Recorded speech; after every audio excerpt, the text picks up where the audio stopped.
obra, pues yo le conozco algunas de las propiedades. Primero, yo le conozco el ángulo de fricción. ¿Listo? Entonces yo conozco el ángulo de fricción, conozco el peso unitario y conozco el peso unitario saturado del material. Muchachos, preguntas, ¿por qué el peso unitario es menor al peso unitario saturado? ¿Qué se les ocurre?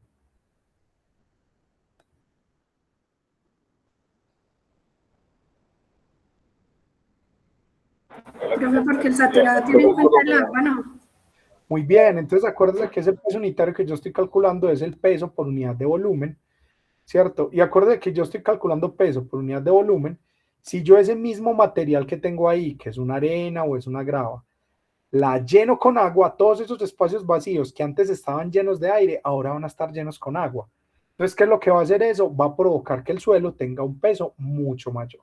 Listo, entonces muchachos, primer dato importante para que lo revisen, ¿cierto? Y para que lo tengan en cuenta cuando estén por ahí en obra, cuando usted le mate la ficha técnica de los materiales o cuando usted mande a hacer ensayos de laboratorio, tenga en cuenta que siempre, siempre, siempre el peso unitario saturado debe ser superior al del peso unitario en condición no saturada. ¿Listo?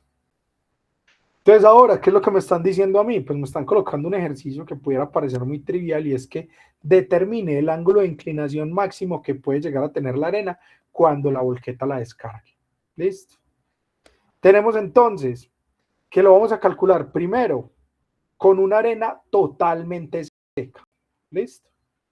Segunda condición, lo vamos a calcular con un estado saturado, o sea, mejor dicho, esa arena se nos va a saturar, pero no va a tener infiltración. ¿Listo?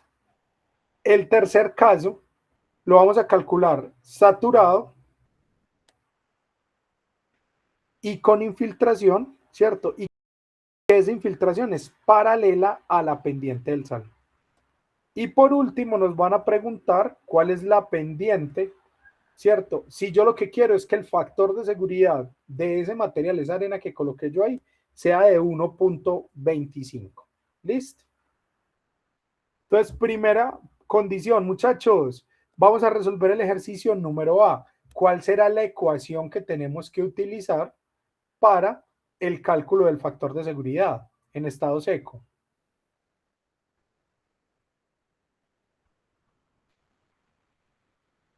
Fíjese que teníamos por acá nuestra primera deducción, la primera que hicimos.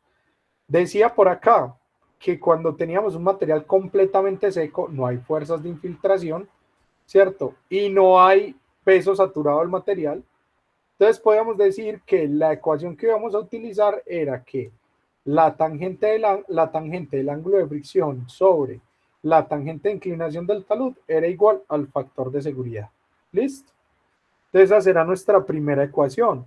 Tenemos entonces que el factor de seguridad es igual a la tangente del ángulo de fricción sobre la tangente de la pendiente del talud. ¿Listo? Entonces me están preguntando cuál es el ángulo máximo que puede tener ese material o esa arena que descargó la volqueta. Muchachos, ¿cómo hacemos nosotros para hacer ese cálculo, para implementar ese cálculo? ¿A cuánto tiene que ser el factor de seguridad? Es igual a 1 porque ese es el límite.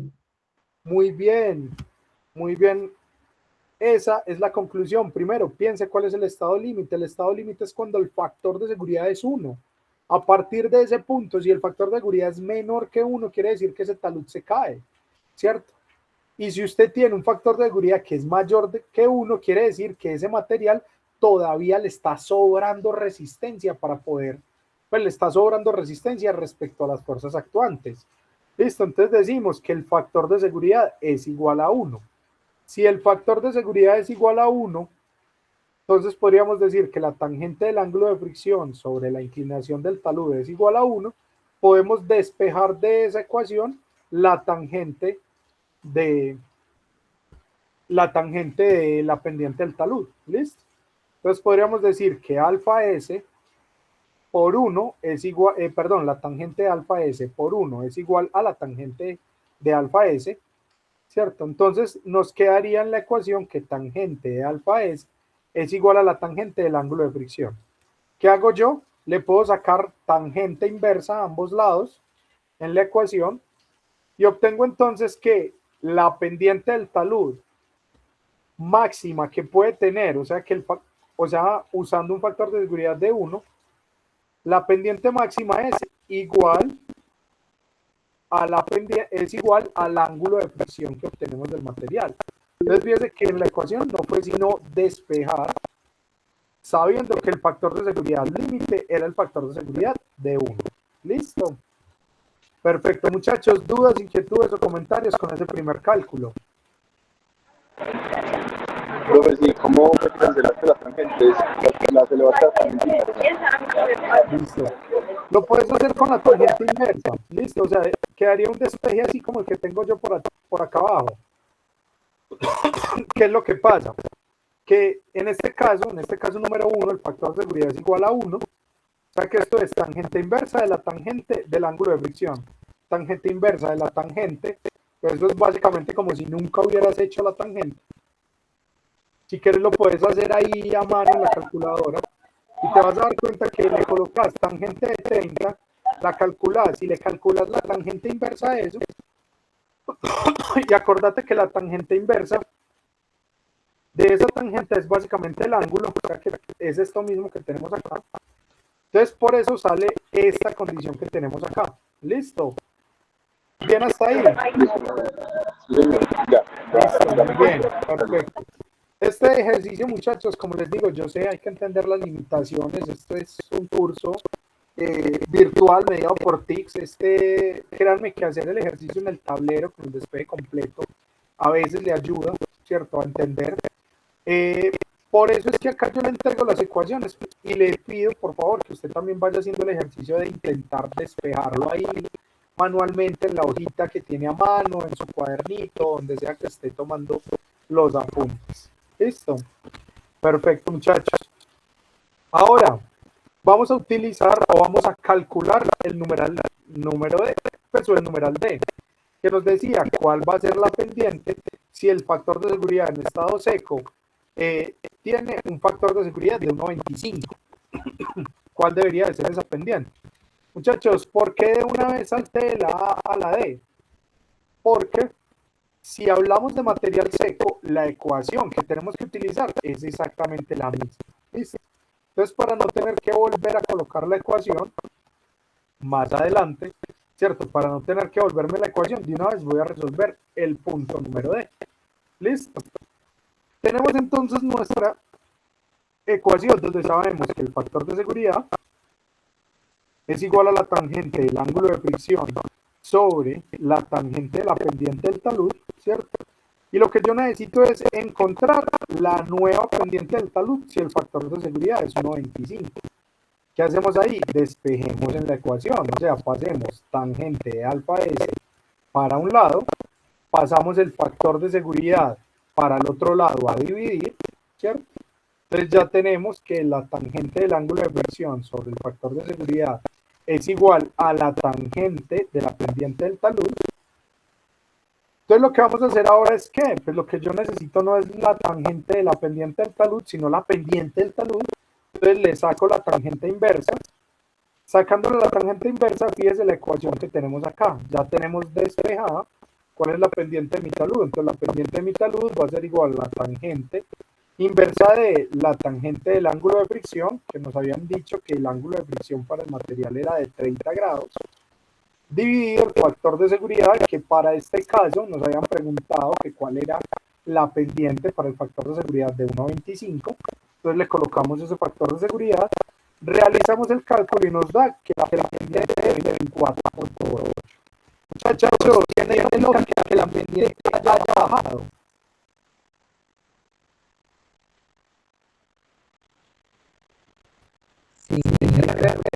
Sí, claro. ¿Y por qué consideramos que es una respuesta de Nelson? Porque el ángulo límite de la pendiente lo planteamos anteriormente, que es de 30 grados. Entonces, el ángulo de la se tende a llegar al nivel de pendiente. Como ya nosotros realmente estamos por encima de 7 Bien, eso es. Entonces la ecuación es muy sencilla, que calculamos la constante de la era 30 grados. Si yo inclino hacia los lados, yo lo vuelvo más inclinado. Lo que estoy haciendo es que esta condición que ponemos acá. Si yo hago este ángulo más inclinado, ¿cierto? Respecto a esta condición, quiere decir que yo estoy involucrando una mayor porción de suelo. Estoy involucrando primero una mayor cantidad de cargas, porque en el caso de las cargas, vamos a aplicar nuestro proceso de realidad, ¿cierto? Pero esto es superando la resistencia del material. Entonces, muchachos, yo creo que es esa parte de la realidad, vamos a ver la ambiente, cualquier ambiente por encima de ese valor implica que se supera la resistencia del suelo, es decir, que lo puede caer. Mientras que en ambientes más bajitas le van a asegurar a usted que todavía la sobra un poquito de resistencia antes de que se caiga y no se mueva, ¿cierto? Entonces, tiene toda la lógica del mundo que la regulación nos da menos. ¿Listo? Entonces, calculamos el numeral AA. Listo. Vamos a calcular el numeral B. Nos decía el numeral B, calculamos, ¿cierto? El estado saturado del suelo, pero sin considerar la inflación. ¿Listo? Entonces, cuando vamos a calcular eso, lo primero es, tenemos que calcular, acuérdense que la moneda era el ángulo de inclinación límite de esa arena, ¿cierto? Si yo lo que hago es que voy a saturar ese material sin considerar la inflación. Entonces, lo primero que vamos a hacer es cuál. Tenemos que definir cuál va a ser la ecuación que nosotros vamos a utilizar. Fíjense que esa particular que estamos hablando nosotros no es considerado en una de las deducciones que nosotros hicimos. Pues, ¿qué les parece si nosotros utilizamos o revisamos este primer caso que nosotros hicimos, donde calculamos la fuerza, ¿cierto? Calculábamos un valor, pero excluir el efecto por infiltración del agua. ¿Listo? Es que esa analogía será las fuerzas estabilizadoras van a depender bien del peso en esta misma material. O sea que esta ecuación que tenemos nosotros, que decimos que el valor de la velocidad es igual al peso al peso unitario del material, por eso uno es el alfa, el alfa, dividido el peso unitario del material, por eso no es el alfa, pues en esta ecuación tenemos que calcular lo único que habríamos que cambiar. ¿Por qué? Ya no sale por el peso relativo, por un peso saturado del material, entonces va a ser el peso saturado del material, por uno de alfa, por la tangente de la revolución, dividido el peso saturado del material por el no de alfa. En este caso, muchachos, la ecuación que utilizamos es esta. Esta podría anular con esta baja, o sea, este peso con este peso nos queda entonces una relación que depende de la tangente de la regulación y de la tangente del ambiente del talud. ¿Listo? Pues claro, esa es la idea de deducción que aparece en el libro. Entonces, lo primero que yo voy a preguntar es, ellos me dicen, ¿cierto? Que el peso unitario lo puedo utilizar para el cálculo de la ingeniería. Básicamente, el peso más desfasado dividido el la tangente de la regulación sobre la tangente del ambiente del talud. ¿Listo? Ellos nos dicen como el peso para la normal, que es el peso para la fuerza deslizante, como el peso para la fuerza deslizante es el mismo. El peso pues termina siendo el denominador y el denominador, ¿cierto? Así que se puede erradicar de la ecuación y todo termina entendiendo la regulación y el ambiente del talud. Ellos trabajan en la siguiente afirmación, y es que el valor de la regulación no es significativamente menor cuando el suelo está mojado que cuando el suelo está húmedo. Entonces eso asumen que la ambiente del talud es de 30 grados. ¿Listo? Muchachos, les hago una pregunta con esta afirmación que tengo resaltada en rojo. ¿Creen de un material granular cambia si el suelo está húmedo o si el suelo está seco. ¿Qué creen ustedes?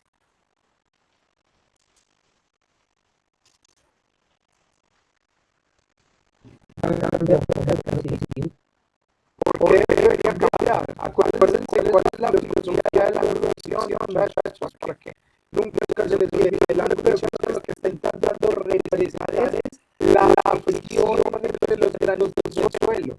Si yo le incorporo presión de agua, si yo incorporo agua al sistema, ¿qué pasa con la fricción cuando yo le meto agua a un sistema? La fricción debería reducirse.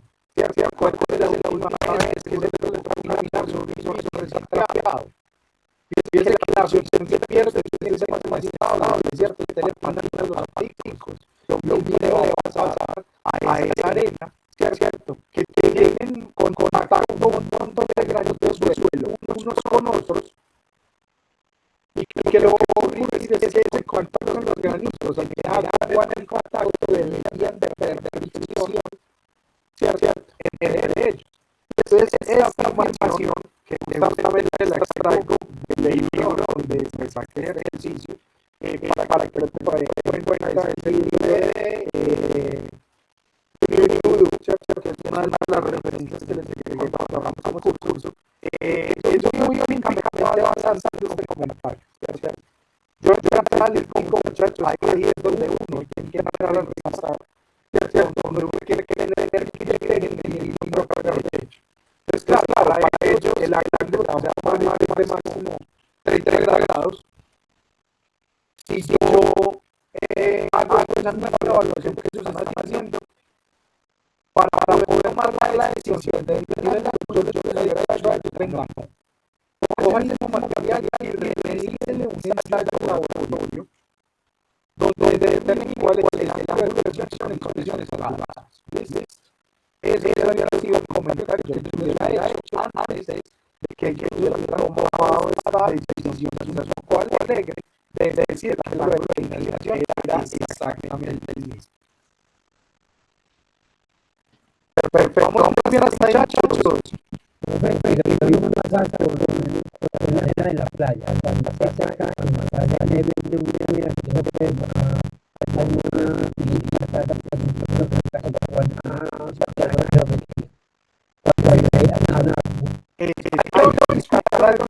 de las organizaciones que tenemos en el curso. Ojalá pudiéramos meterle a este curso todo el rigor que hay que meterle. Y eso es una razón. Fíjate que cuando tú estás en la playa, fíjate que una arena de playa estás totalmente suelta, ¿cierto? Esa arena de playa, cuando no hace un castillo, ¿qué hace? Le incorpora un poquito de agua. Por le incorporamos agua, eso sí se supone que el agua disminuye la fricción, baja la resistencia. ¿Se te ocurre algo?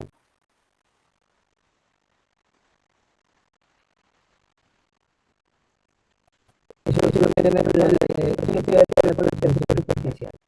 Correcto, muy bien. Entonces, claro, resulta que esa reducción en la resistencia está relacionada con el hecho de estar saltado, ¿cierto? Si yo ya estoy saltado, tengo todos los granitos en contacto con agua y antes de que llegue en contacto con agua y todas las superficies, ¿cierto? Y eso lo que hace es que se resbale más fácilmente de uno frente a otro. Pero tú lo que tienes es algunas zonas con agua, el agua cuando está dentro de ese material va a tener una forma de que una especie de por ejemplo, la definición superficial, ya tiende a formar unos meniscos, ¿cierto?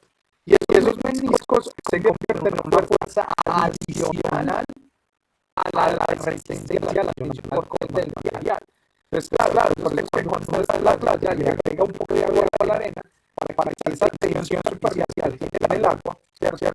Que es intrínseca en ese material, le formen a uno dos meniscos dentro del agua y le incorporen una tensión adicional. ¿Cuál es el inconveniente? ¿Cierto? Porque nosotros no siempre calculamos o no integramos ese aporte de la tensión superficial en la estabilidad de los valores. Por una razón muy delicada, muchachos. ¿Y es cuál? pasa si estoy haciendo un casquito de arena que tengo hecho, ya tengo tomadita y agrego más agua? ¿Alguien ha hecho el experimento? ¿Alguien ha hecho el experimento?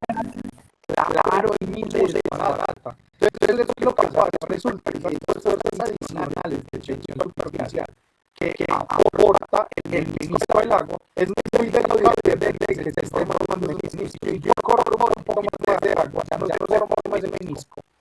¿Cierto? Se satura el material ahí, se degrada la resistencia y se cae el astillito. Entonces, claro, resulta que cuando uno está haciendo excavaciones, hay mucha gente que llega a hacer la excavación y le dice a uno, mira que la excavación es más especial, ya aguanta vertical. Ya aguanta vertical, y usted no tiene el máximo vertical que yo excavación vertical, que llevamos 2 metros y material vertical sigue aguantando.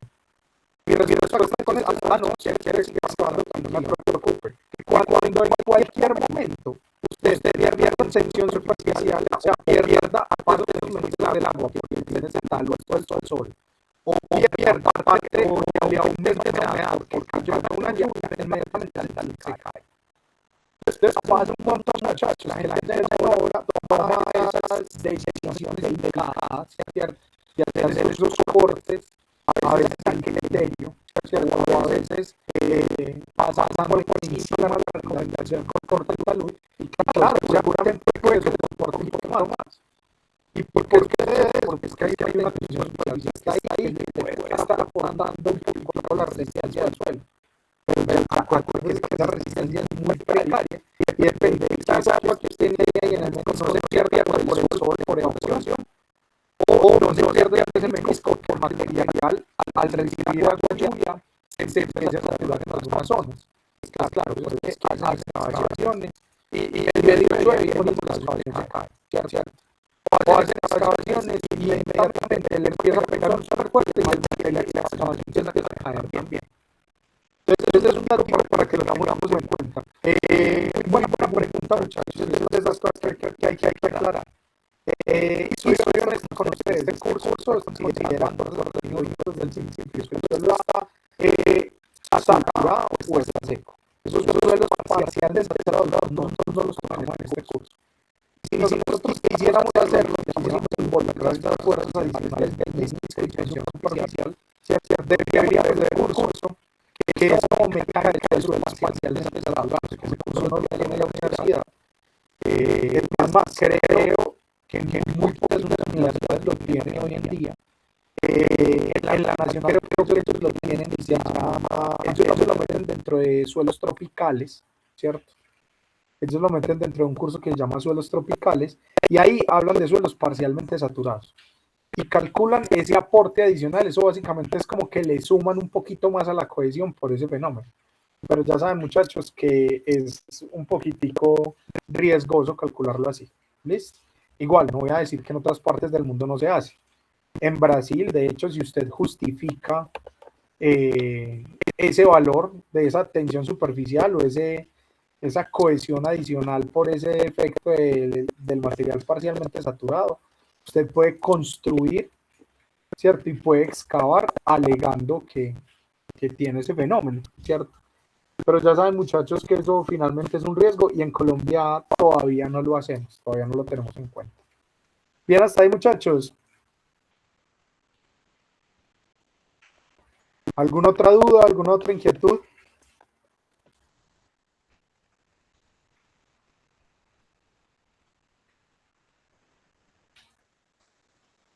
Listo, asumo ese silencio que vamos bien, estamos claros.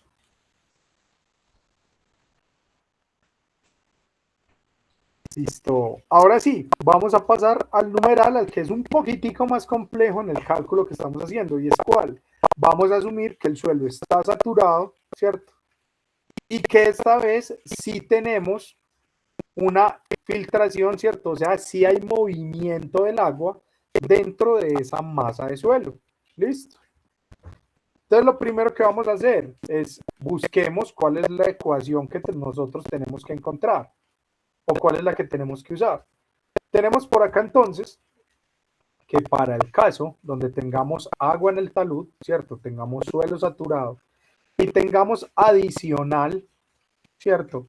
Esas fuerzas de infiltración, la idea es que el factor de seguridad sea igual a el peso unitario boyante sobre la tangente del ángulo de fricción dividido gamma saturado por la tangente de la pendiente del talud. ¿Listo? Entonces, si esa es nuestra ecuación, pues acuérdense que lo que nos están preguntando es cuál es el ángulo de inclinación límite.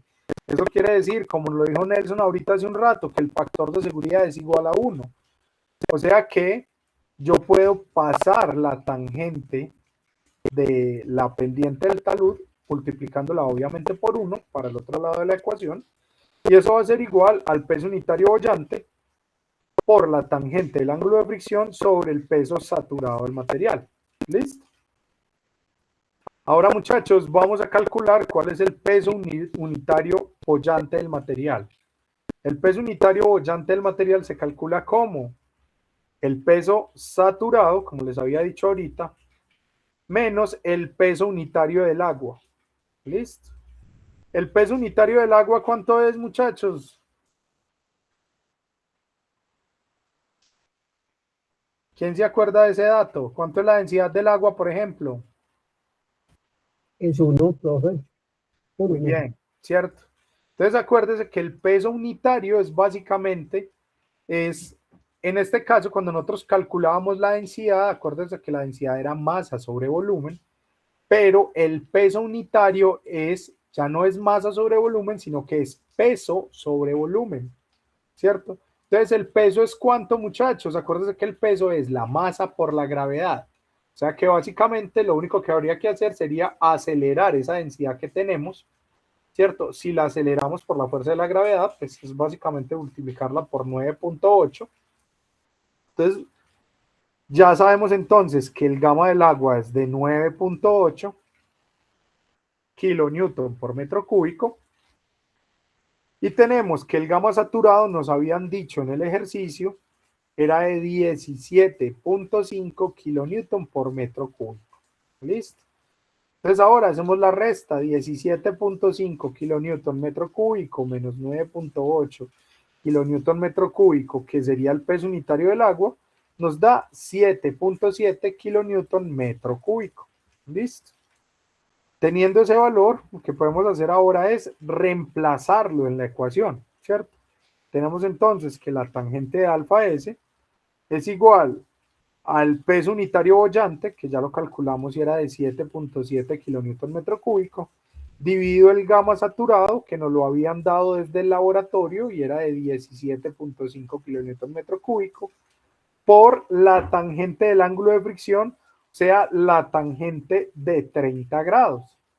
Fíjense que eso nos da 0.25 y cuando le hallamos la tangente inversa a 0.25, eso nos da que la pendiente del talud es de 14 grados.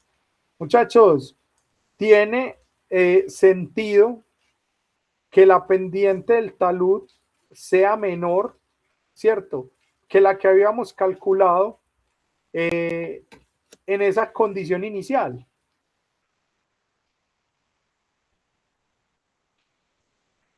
Que en ese caso va, ¿creen ustedes que tiene sentido? Que ya no sea 30, sino 14. Sí, profe, no es lo mismo que usted dijo ahorita, que el agua ayuda a que la presión se disminuya. Entonces, Eso es. Fíjense que en este caso ahí hay una cosa, Nelson, y de pronto hay que aclararlo, y es, acuérdese que ellos acá hicieron una simplificación muy fuerte, es que no redujeron el ángulo de fricción. Yo lo hubiera hecho. Y fíjate que incluso asumiendo que el ángulo de fricción es el mismo, el hecho de que podamos usar esta ecuación quiere decir que apareció una fuerza adicional en el talud. ¿Cuál fue esa fuerza adicional? La fuerza de infiltración del agua, ¿cierto? Entonces, claro, si yo lo que tengo es el mismo ángulo de fricción, o sea, la misma resistencia al material, pero tiene que resistir no solo lo que pesa el bloque, sino también la fuerza de infiltración del agua, ¿cierto? Esa fuerza que lo está intentando arrastrar. obviamente el ángulo del talud tendrá que ser menor para garantizar ese equilibrio, ¿cierto? O sea que, mejor dicho, en este caso que estamos analizando acá, que es el caso C, yo no solo estoy involucrando el peso del bloque y la resistencia al corte del bloque, sino que estoy involucrando el peso del bloque, la resistencia del bloque, la fuerza boyante, ¿cierto? Y esa fuerza de infiltración que está intentando mover o desplazar el talud. ¿Listo? Entonces, claro, tiene todo el sentido del mundo que el ángulo tenga que ser menor, porque es que me aparecieron más fuerzas desestabilizadoras. Y eso es lo que quiero que ustedes tengan en cuenta, muchachos, y que lo tengan muy presente. Siempre que existan o aparezcan mayores fuerzas desestabilizadoras, el talud para ser estable va a tener que responder bajando la pendiente, haciéndose menos pesado o incorporando algún otro elemento para la estabilidad. ¿Vamos bien hasta ahí, muchachos? Sí, profe, me queda más claro. Gracias. Profe, disculpe, es que ahorita me cortó el internet acá en el poli. Profe, entonces con esa afirmación de que el ángulo sea igual en los dos casos y que usted nos dice que por experiencia no se debe tomar así, legalmente eso en los cálculos, pues obviamente eso va a afectar, pero eso en los resultados uno que hace ahí frente al diseño real. Eso es lo que pasa, ¿cierto? Ahí es donde empieza uno a tener discusiones. O sea, yo por lo general de entrada les digo, yo que hubiera hecho, hubiera tomado la decisión de la batería de ensayos de laboratorio, hacerla en una condición diferente, ¿cierto? Yo hubiera hecho, por ejemplo, el ensayo de resistencia con el material saturado. ¿Por qué? Porque el ángulo de fricción que uno obtiene con un material saturado, por lo general, es menor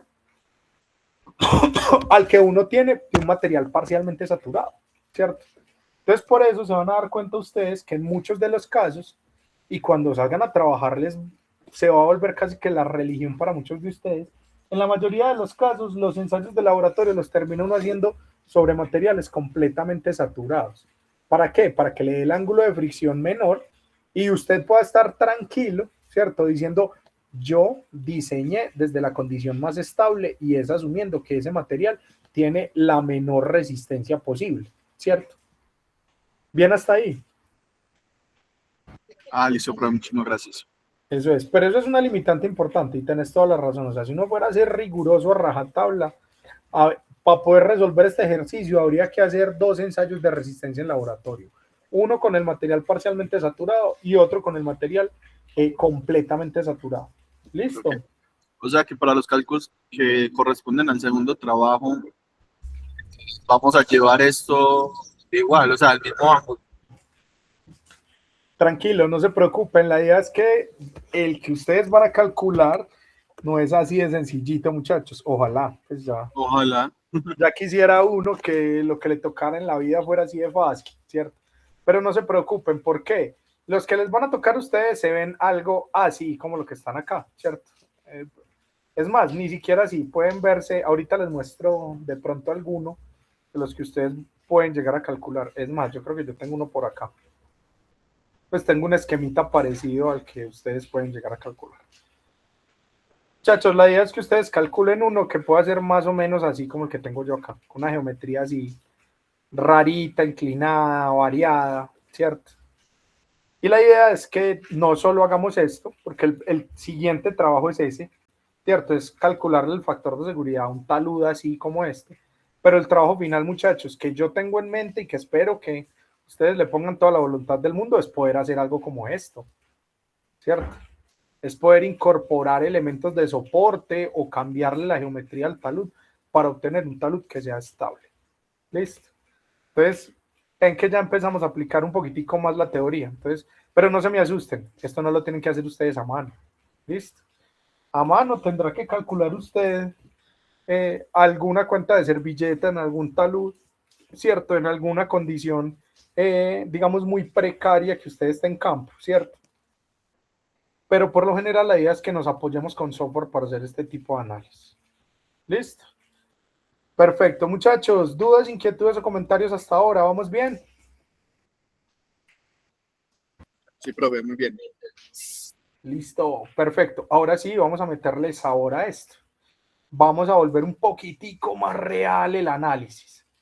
Entonces acuérdese que todo esto que nosotros acabamos de calcular y esas deducciones que acabamos de construir, ¿cierto? ¿Eran para qué? Para taludes que tenían superficies de falla infinitamente largas y paralelas a la superficie, ¿cierto? Entonces uno ahí estaba pensando en superficies que eran reptaciones, ¿listo? Ahora, ¿qué pasa si nosotros tenemos superficies de falla que no son necesariamente infinitas, ¿cierto? Sino que yo tengo taludes donde la superficie de falla o la superficie de movimiento está muy bien delimitada. ¿Se acuerdan, muchachos, de... Les voy a recordar por aquí con una fotico. Cuando vimos superficies de deslizamiento, ¿cierto? Cuando vimos los tipos de deslizamiento que podíamos tener. Voy a volver a colocarla por acá. Volver a colocar un minutico. Y es que, claro, fíjese que cuando hablábamos de reptaciones, la superficie puede ser muy larga, ¿cierto? Pero fíjese que, por ejemplo, en movimientos que eran como los rotacionales o los traslacionales, la superficie de falla estaba muy bien delimitada. O sea, nosotros sabíamos que se cortaba por acá, se venía paralela y este material caía acá arriba, ¿cierto? O acá se cortaba muy curva, ¿cierto? Y este material caía acá y la parte de abajo se regaba sobre el talud. Entonces, fíjense que en muchos de los casos, los taludes que nosotros analizamos y que vemos por ahí en las noticias, que han sufrido deslizamientos, por lo general tienden a verse más parecidos a estos, o por lo menos los que nosotros típicamente trabajamos en suelo, ¿cierto? Movimientos grandes como reptaciones, ya son muy difíciles de atender y por lo general uno no los ve en las noticias porque son muy lentos, pero piense que nosotros casi siempre tenemos movimientos de este tipo o movimientos de este tipo, ¿cierto? Pero en particular estos movimientos pues son controlados por grandes cantidades de agua y en esta pues es controlado también como por la resistencia del material. ¿Listo? Entonces piense que la idea ahora para nosotros es que poder calcular la estabilidad, ¿cierto? O el factor de seguridad en taludes que tienen fallas como las que estamos viendo acá a mano izquierda. ¿Listo? Esa es la idea de lo que vamos a hacer ahora. Ahora sí, volvamos sobre nuestra teoría. ¿Listo? Entonces, muchachos, ¿cuáles son los métodos que utilizamos nosotros o cuál fue el método que utilizamos nosotros para calcular la estabilidad en ese talud infinito? Acuérdense que utilizamos un método de equilibrio de fuerzas y que ese método de equilibrio de fuerzas, ¿cierto? Lo llamamos el método de equilibrio límite. ¿En qué cambia ahora nuestra condición?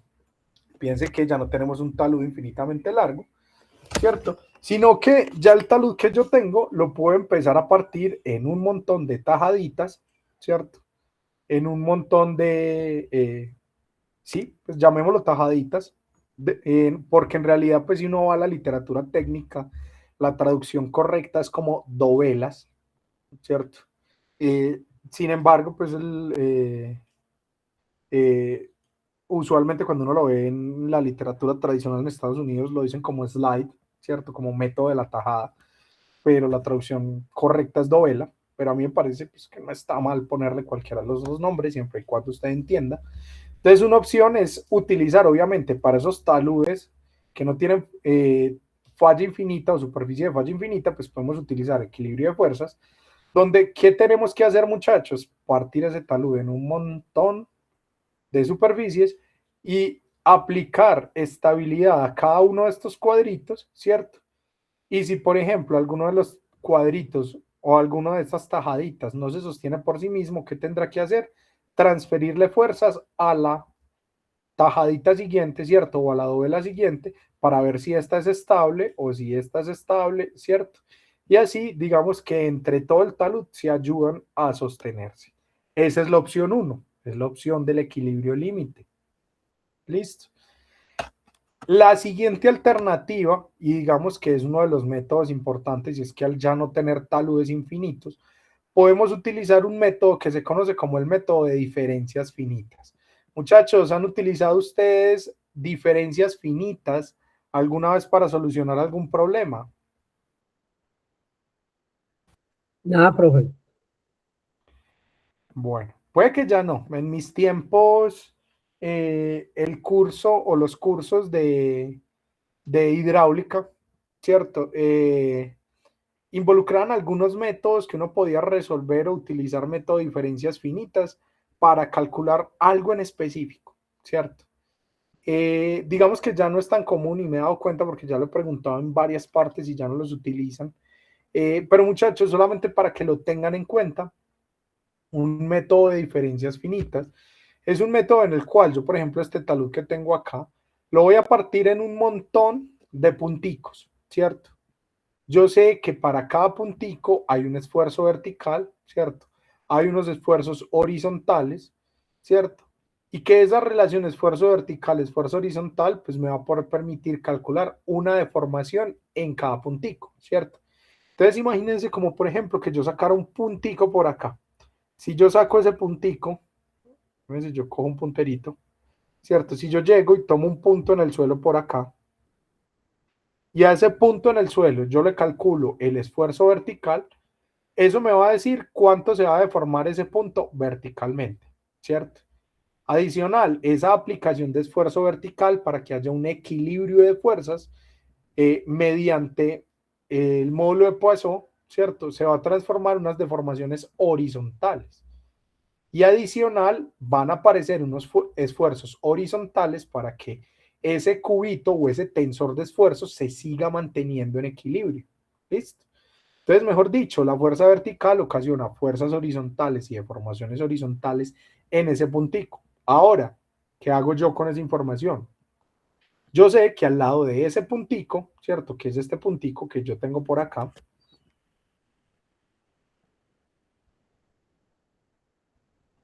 Este, digamos, es nuestro puntico. Al lado de ese puntico va a haber otro puntico. Ese puntico que está al lado, ¿qué va a estar sintiendo? Obviamente los esfuerzos verticales, o sea, cuánto pesa esta columna de suelo que tiene encima. Adicional, va a incorporar, ¿cierto? Esos esfuerzos verticales van a causar unas deformaciones y unos desplazamientos laterales, pero ojo, adicional, este puntico que yo acabo de calcular acá, tiene un componente importante y es que el puntico que está al lado le está transfiriendo unos esfuerzos a ese puntico que tenemos ahí, ¿cierto? Entonces, claro, yo calculo nuevamente cuánto es la deformación y los esfuerzos sobre este punto que llega acá. Y cuando yo vaya a calcular un tercer puntico que esté por acá, pues voy a incluir, ¿cierto? El equilibrio de esfuerzos de este para ver cuánto le va pasando a este. Entonces, claro, ¿qué es lo que pasa? Cuando uno va a hacer análisis de diferencias finitas, tiene que asumir unas condiciones en los bordes, ¿cierto? Para poder solucionar el problema y que no se convierta en un problema hiperestático.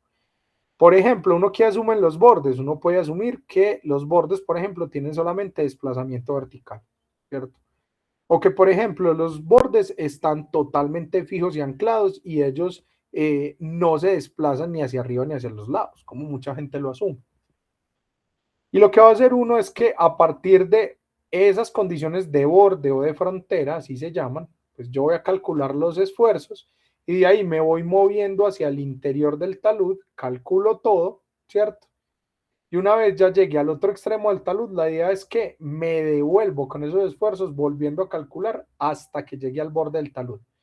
Si cuando llego al borde del talud me dice que hay que desplazar o hay que mover o hay que incorporar esfuerzos adicionales al borde del talud, lo que hace uno es vuelve a arrancar el proceso. O sea, si yo ya le conocía las condiciones, ¿cierto? Este puntico que está acá en el borde.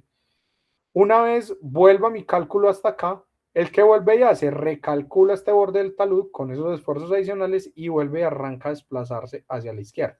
O sea que básicamente el método de diferencias finitas lo que hace usted es crea unas condiciones de borde, ¿cierto? Que es como lo que uno hace en los edificios cuando le pone que los apoyos son empotrados, por ejemplo. Y lo que hace es que de ahí para arriba uno va calculando el efecto que tiene con las fuerzas internas, ¿cierto? Y si uno luego vuelve a ese edificio, o en este caso vuelve al talud y calcula en el borde, las condiciones de borde les tienen que dar exactamente cero. Si no, hay que revolver a recalcular. Entonces esto se convierte en un ejercicio iterativo.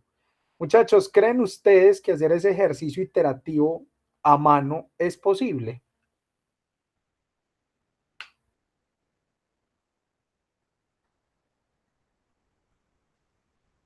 Pues es posible, pero se demoraría muchísimo tiempo. Eso es, correcto. Entonces, ¿qué es lo que pasa? El método de diferencias finitas, primero, para simplificar los cálculos, lo primero que hace es que solamente calcula los esfuerzos. Entonces, él no calcula deformaciones, solamente calcula esfuerzos y hasta que le dé un equilibrio de fuerzas, ahí llega. ¿Qué tan difícil va a ser el cálculo? Pues el cálculo va a depender de quién, de cuántos puntos tenga usted. O sea que entre más refinada esté la malla en el talud, ¿cierto? Entre más punticos tenga usted, fíjese, por ejemplo, lo refinado que hizo el cálculo el profe acá, en este talud, entre más refinado sea la cantidad de punticos que usted tenga, más difícil va a ser calcular. Entonces, claro, resulta que este tipo de métodos, el método de las diferencias finitas, ya se conocía desde hace mucho tiempo como un elemento de solución, pero ¿cuál era el problema? Si calcular que ya no era una tajadita sola, sino múltiples tajaditas o múltiples dovelas, era difícil, muchachos, calcular a mano se vuelve un dolor de cabeza si uno tiene muchos puntos. Y el problema es que si uno analiza el talud y no le coloca suficientes puntos, va a perder precisión en el cálculo y en el análisis. Entonces ahí es donde viene ese dolor de cabeza. Le meto muchos puntos y me demoro 2 meses calculando esta vaina, ¿cierto? O le meto poquitos puntos, me demoro una semana calculando, pero probablemente tenga un resultado muy impreciso. Muchachos, ¿cómo creen que solucionamos ese problema? ¿Qué creen que hicimos? ¿A qué acudimos?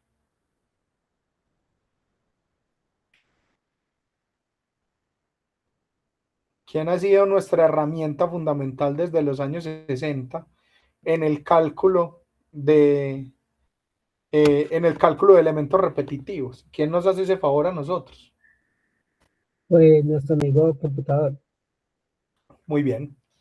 Entonces, esa es la solución. Resulta que de los años 60 para acá, los métodos de diferencias finitas adquirieron un montón de fuerza, ¿cierto? Entonces, al principio, digamos que este era el método que todo el mundo calculaba a mano con calculadora, ¿cierto? Se demoraba un ratico, pero salía, ¿cierto? Pero este método en realidad no se empezó a usar en forma hasta que entraron los años 60, bien entrados con el uso de la computación.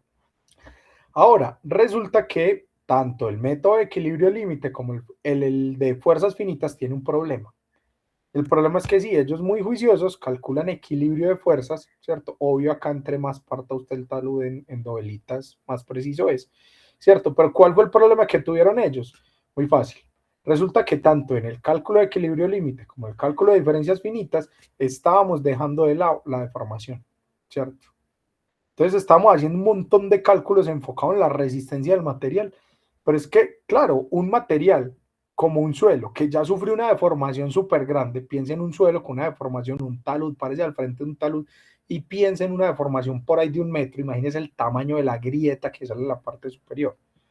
Entonces, claro, si el talud ya se deforma 1 metro, estas condiciones que yo estoy asumiendo acá, o sea, esta geometría que está acá y esta geometría que está acá, si yo tengo desplazamientos que puedan ser de hasta 1 metro, olvídese que esta es la configuración y olvídese que este es el cálculo que tenemos que hacer, ¿cierto? Ese cambio en la geometría cambia drásticamente la respuesta mecánica del material, ¿cierto? ¿Por qué? Porque claro, si uno tiene un talud que ya se ha deformado, voy a dibujar un taludcito ahí deformado, ¿cierto? Por ejemplo,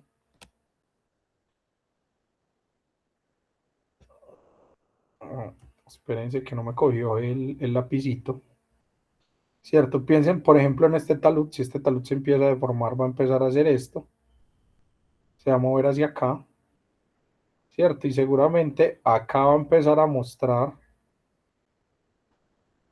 un incremento en la parte inferior. Acá es donde uno se está temiendo que ya hay una deformación.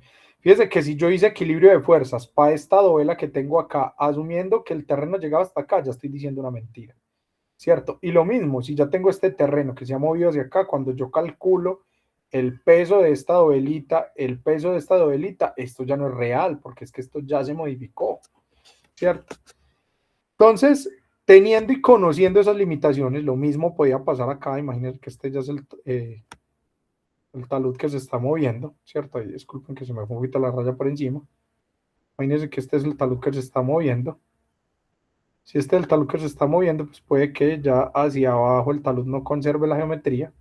Entonces, si eso ya se movió, pues, o tiene movimientos grandes, pues piense que el análisis que yo estoy haciendo, asumiendo que este punto está acá, este está acá, y este está acá, y calculo los esfuerzos para estos puntos, será una mentira, porque ya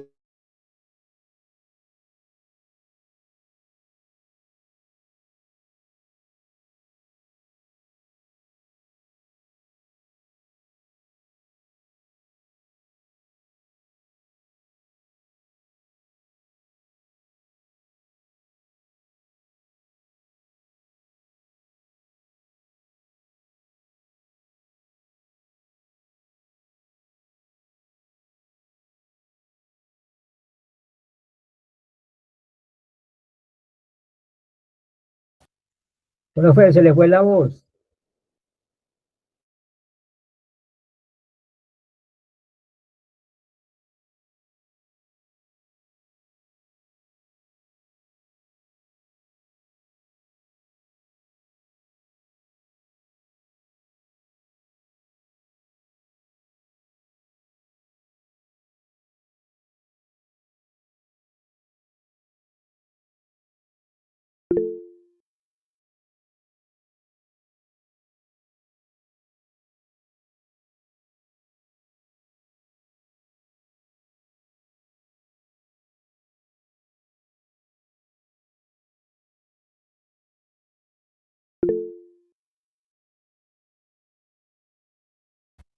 Yo creo que se le fue el internet.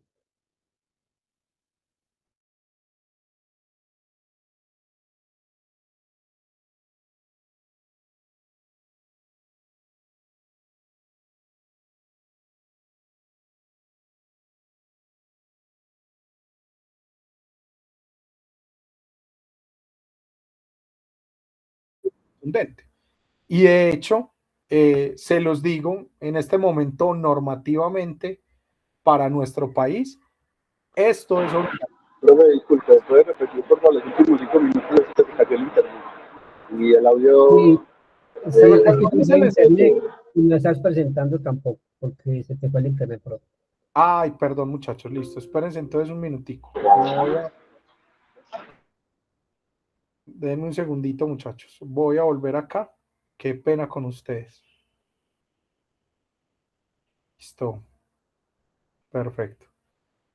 Volvamos acá entonces, muchachos. ¿Dónde nos quedamos? ¿Hasta dónde me alcanzaron a escuchar?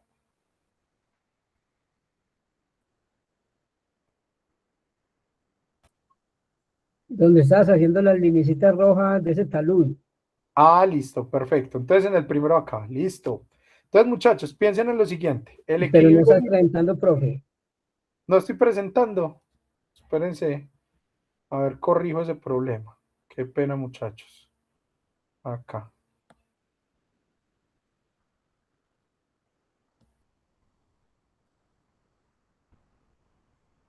Me avisan si ya me están viendo. Ahí sí. Ahora sí. Ah, bueno, listo, perfecto. Volvamos por acá. Listo. Entonces, muchachos, ¿cuál es el inconveniente? Resulta que cuando yo hago equilibrio límite y cuando hago diferencias finitas, estoy asumiendo que la condición en la que calculo yo la estabilidad es esta geometría inicial del problema, ¿cierto? Pero claro, si el talud empieza a sufrir esfuerzos, a sufrir deformaciones, en el momento en el que el talud se empiece a mover, supongamos por ejemplo que el talud se movió acá y cambió su geometría, la geometría que el profe dibujó, pues piense que el cálculo del esfuerzo para el punto o para esta dovela que estaba por acá, pues ya debería incluir ¿qué? Este peso adicional acá, ¿cierto? Este peso por esta masa que tiene encima. Y fíjese que no lo está haciendo. Y fíjese también que las dovelas que estoy calculando por acá o las tajaditas que estoy calculando por acá arriba ya deberían de no incluir ese peso adicional que tengo por acá, ¿cierto? Porque es que ese material ya se movió, ya se desplazó, ¿cierto? Entonces, ahí va un aspecto bien importante, es que hay cambios en la geometría. Hay cambios en la geometría del material, ¿cierto? Y esos cambios en la geometría pues van a ocasionar un cambio en la estabilidad o en el factor de seguridad que yo vaya a calcular. Y el mismo problema tiene este método de diferencias finitas. Entonces, muchachos, ¿qué fue lo que nosotros hicimos o a dónde empezamos a acudir?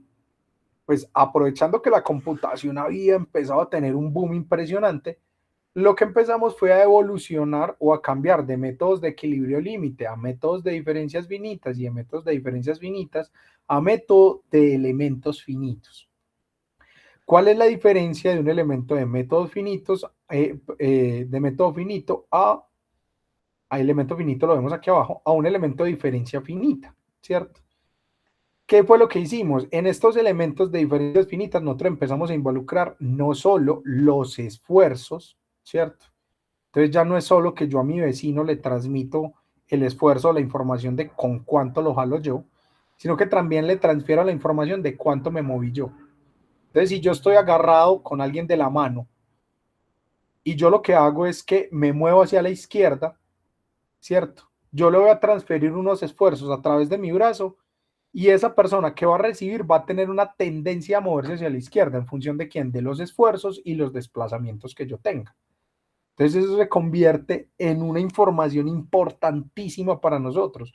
¿Por qué? Porque quiere decir que ya ese cálculo que estamos haciendo no solo está involucrando los esfuerzos, sino que también está involucrando el campo de deformaciones. Créanme, muchachos, que evolucionar de esto a esto es un cambio grandísimo. Y es un avance muy, muy importante para nosotros. Porque ya ese tipo de análisis nos permite a nosotros entender cómo se están deformando los objetos, ¿cierto? En este talud que tenemos acá, este talud que les mostraba yo al principio y que uno no le da tanta importancia cuando ve, este talud fue un análisis de diferencias finitas. No sé si alcanzan a ver, ojalá me confirmen, alcanzan a ver una lineecita gris que se ve por acá, como por fuera de las líneas de colores. ¿Sí la ven? Sí, profe. Eso que están viendo ustedes ahí es el cálculo del campo de deformaciones. O sea, yo cuando hice el cálculo de este talud, lo hice por método de diferencias finitas, ¿cierto?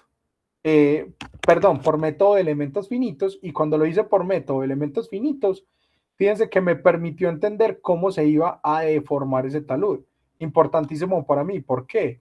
Me decía, por ejemplo, que este talud iba a tener una deformación muy importante en este contacto o en esta superficie, acá en la parte inferior, y cuando yo iba a ir a campo, ¿qué tenía que ir a revisar en ese talud? Que probablemente estaba a punto de caerse, fíjense dónde está el factor de seguridad, 0.87. Ese talud que estaba a punto de caerse, cuando yo me paré aquí abajo, la idea era revisar si efectivamente esta zona de acá se estaba desplazando, ¿cierto?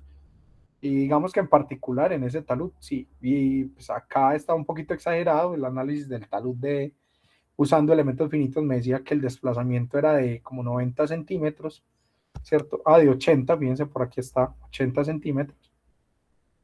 Y cuando fui a campo, pues afortunadamente no eran los 80, pero eran 30, ¿cierto? Entonces por acá abajo, yo tenía unas grietas impresionantes, el talud se había empezado a salir, y por acá arriba en esta parte de acá, tenía otras grietas importantes en el talud. O sea que básicamente este talud se me estaba moviendo desde acá hasta acá y me estaba empezando a salir toda esta parte de acá. Entonces fíjese que el análisis de elementos finitos pues me permitió identificar dónde era que tenía yo que evaluar las deformaciones para, digamos, validar que mi modelo numérico sí estaba respondiendo a la condición del talud. Listo. Volvamos entonces a nuestra diapositiva. Muchachos, tenemos entonces claro que es el método de equilibrio límite, el método de diferencias finitas y el método de elementos finitos.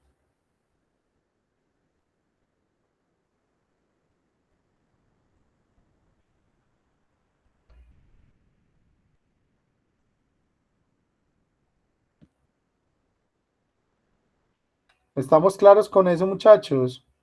Sí, profe, no hay duda. Listo, entonces ya saben, el método de equilibrio límite se basa en el equilibrio de fuerzas básico. El método de diferencias finitas se basa en transferir de un punto a otro información de los esfuerzos, pero no se transmite información de las deformaciones. ¿Listo? Y método de elementos finitos involucra tanto el campo de esfuerzos como el campo de deformaciones para poder solucionar el sistema. ¿Listo? Ahora, muchachos, este método de elementos finitos, pues obviamente va a tener una rigurosidad y va a depender de qué, de qué tan finitos, ¿cierto? Fíjense que yo lo que hago es que también tengo que definir unos puntos, que es donde se encuentran en estas mallitas cada uno de esos nodos, donde se unen líneas verticales con horizontales. Entonces, si yo tengo cada uno de esos puntos, entre mayor cantidad de puntos tenga, más complicado va a ser el análisis computacional, más lento va a ser. ¿Listo? O sea que si uno tiene que calcular taludes como estos, entre más fino sea la malla, ¿cierto? Fíjese que por acá es más finita la malla que por acá abajo. Entre más fina sea la malla, mejor información o más información, mayor precisión va a tener el modelo que tú estás calculando en relación a un modelo que de pronto no esté tan refinado. Lo mismo que pasaba con el método de diferencias finitas. Ahora, muchachos, ¿dónde creen ustedes que estamos nosotros en la normativa nacional?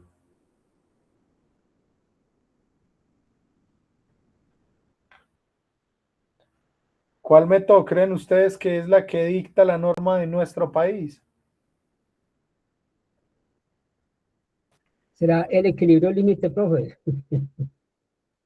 ¿Y por qué tenés esa impresión, Nelson? ¿Por qué tan poca fe?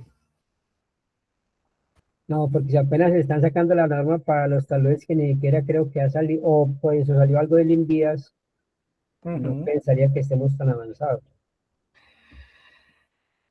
Por ahí vamos, ¿cierto? Y lastimosamente sí, muchachos. Pero hay razones y no es solo la normativa, ¿cierto? Es que primero, para usted poder hacer un análisis de equilibrio límite, pues necesita los parámetros de resistencia, así que piense que tiene que hacer ensayos de compresión simple o ensayos de corte directo, ¿cierto?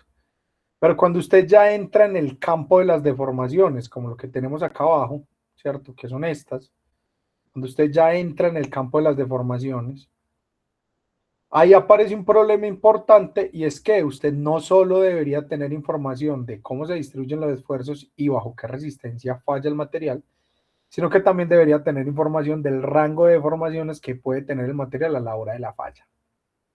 Y ahí es donde empieza uno a tener inconvenientes. ¿Por qué? Claro, si el material es una arcilla, pues maldita sea, resuelvo yo con un ensayo de compresión simple, me echo la bendición y estimo un módulo elástico ahí a la brava para ese material, ¿cierto? Pero si el material es como el que nosotros tenemos en buena parte del país, que son mezclas de suelos finos con suelo granular o suelo granular con alto contenido de finos, donde aparece tanto ángulo de fricción como cohesión, esa va a ser información que tiene que venir de un ensayo responsable, o sea, un ensayo de corte directo. Y peor aún, si usted va a montar un modelo de elementos finitos, la idea es que conozca muy bien el campo de formaciones, así que mi recomendación es ojalá pudiera hacer un ensayo triaxial. Pero acuérdese que el más caro de los ensayos de resistencia es ¿quién? El ensayo triaxial. Entonces ahí es donde viene el problema de estas modelaciones o estos análisis de elementos finitos. Y es que uno usualmente no tiene información del campo de formaciones, ¿cierto? No tiene información del módulo elástico, el módulo plástico del material, ¿cierto? Uno está cortico en todo eso. Entonces, a uno le toca muchas veces, digamos, echar mano de correlaciones que no siempre son las mejores, ¿cierto? Para poder construir este tipo de modelos. Entonces, resulta que la normativa nacional, para no obligar a nadie a hacer ese tipo de limitación, utilizar ese tipo de aproximaciones, le dice a todo el mundo, venga, métase por acá, métase por análisis de equilibrio límite, ¿cierto? Y abre la puerta para que cuando usted tenga taludes que sean muy complicados, pueda pasar a análisis de elementos finitos, obviamente validando usted, ¿cierto? O verificando o proponiendo relaciones para el cálculo de deformaciones o el cálculo de los módulos de deformaciones que sean adecuados para nuestro diseño, ¿cierto? Entonces, fíjese todas las limitaciones que tenemos. No quiere decir que uno no pueda hacer este. Ojalá, muchachos, pudiéramos hacer todos este. Pero el problema es que cuando uno va y acude a la realidad del problema, usted va y le dice a un consultor afuera, usted va y le dice al dueño de un proyecto que usted necesita hacer un ensayo de triaxial, todo el mundo se va de espaldas, ¿cierto? Un ensayo triaxial, pues usted va a la vida cotidiana y es un ensayo que puede tener un costo de un solo ensayo, 1.200.000, ¿cierto? Mientras que un ensayo de corte directo, un solo ensayo le puede costar 400.000 pesos, ¿cierto? Entonces fíjese que con lo que usted puede llegar a hacer un ensayo triaxial bien hecho de 1.200.000, igual eso tiene ahí su rango de variación, eso lo encuentra uno como desde 1.000.000 de pesos. Pero fíjense que un ensayo triaxial bien hecho está de 1.000.000 a 1.200.000, o menos. Y un corte directo está del orden de 400.000 pesos, está como desde los 300.000 hasta los 400.000 pesos. Entonces fíjese que usted con lo que hace 3 cortes directos, 3 ensayos de corte directo, solamente hace un triaxial. Y peor aún, si usted lo mira en compresiones simples, eso se vuelve irrisorio, pues, porque un ensayo de compresión simple le puede costar a usted 100.000 pesos, pues, ¿cierto? 150.000 pesos máximo. Entonces haga cuentas cuántos ensayos de compresión simple haría usted, ¿cierto? En vez de hacer un ensayo triaxial. Entonces ahí es donde viene. La mayoría de los clientes piensan, no saben o no estiman adecuado el uso de ensayos triaxiales para este tipo de soluciones, ¿cierto? Igual mi recomendación, muchachos, es abiertos y directos con los clientes. Si alguna vez usted tiene un talud que es muy crítico, ¿cierto? Que hay un riesgo inminente, que hay un montón de población en riesgo, que hay una vía de orden nacional con un riesgo importante, párese en la raya y dígale a ese cliente, sí o sí hay que hacer ensayo triaxial, ¿cierto? Se los digo porque todo el mundo es enemigo del ensayo triaxial hasta que se cierra la vía Medellín-Bogotá, hasta que se cierra Las Palmas, hasta que se cierra Pacífico 1, Pacífico 2, Pacífico 3, ¿cierto? Entonces, muchachos, hay que ser claros con los clientes. Hay momentos donde los taludes son críticos y hay que hacer intervenciones críticas y lo mejor es hacerlo con información de buena calidad y en ese momento habrá que hacer ensayos triaxiales, ¿cierto? Entonces se los dejo ahí en el tintero para que no les pase, muchachos, porque ha ocurrido un montón, está uno haciendo interventoría, algo se cayó, algo muy importante se cayó, ¿cierto? Un talud muy importante, cerró una vía muy importante y a lo primero que va uno es, venga, muéstrame los ensayos de laboratorio, a ver usted qué hizo, ¿cierto? A ver si usted verificó que efectivamente lo que iba a hacer en el laboratorio respondía a las condiciones que usted iba a meter en los modelos. Entonces, ojo con eso, muchachos, y préstele mucha atención a ese tipo de análisis. ¿Listo? ¿Vamos bien hasta ahí?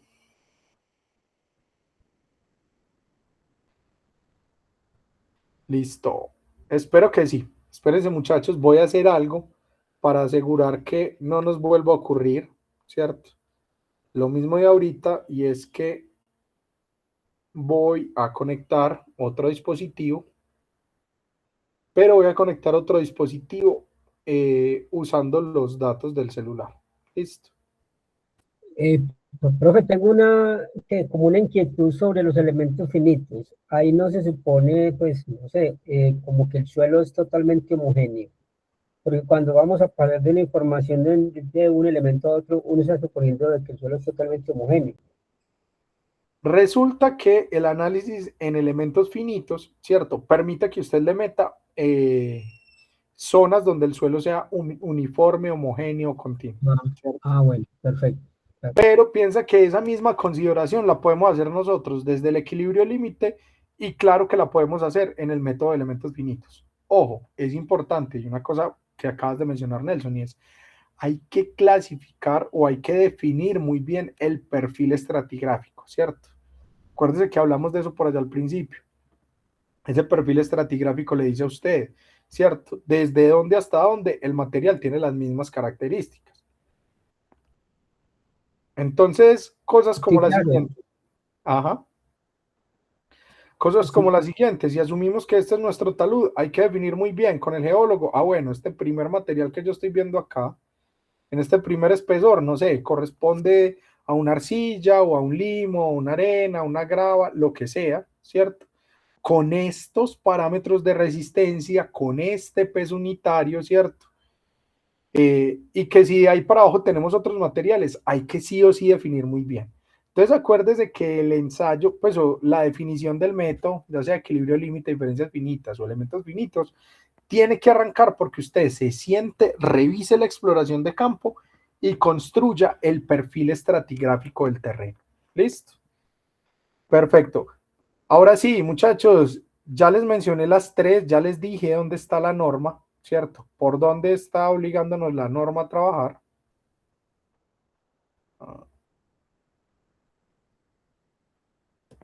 Espérense, yo cojo por acá el borrador, ¿cierto?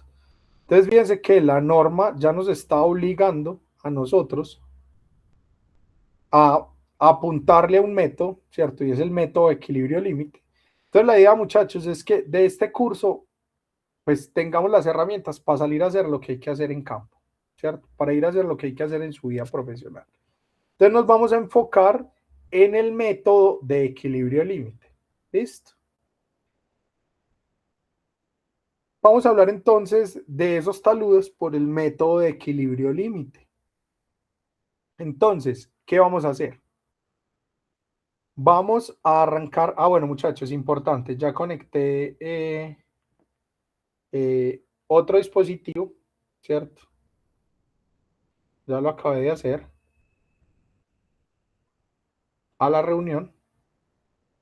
Para que, porfa, si en algún momento me quedo sin señal, ahí mismo me empiezan a hacer bulla por ahí. O sea, abren el micrófono y me dicen, profe, se quedó sin internet. ¿Listo?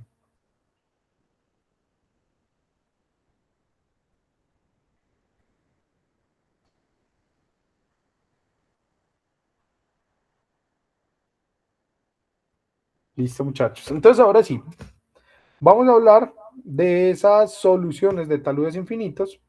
Listo. Perdón, vamos a hablar de la solución de taludes finitos por el método de diferencias, por el método de equilibrio límite. Listo.